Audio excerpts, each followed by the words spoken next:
Dahon, kitang-kita kung paano palibutan ng mga kuhol ang tanim ng palay. Ang kanilang puwersa sa palayan, mahirap mapuksa.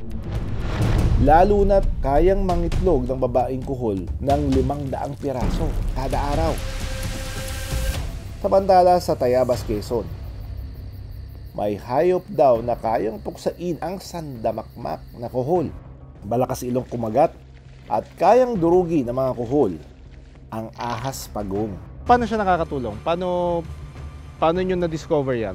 Kasi po, pag nakikita namin sa palayan na may maraming ganito, yung palay po malago ang kasi walang kumakain na kuhol.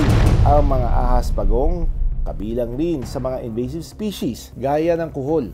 Peste rin ang mga ito sa palaisdaan at ilog dahil kinakain nila ang mga isda. Sa palayan na ito, makikita na malago ang palay at halos walang kuhol na nanginginan.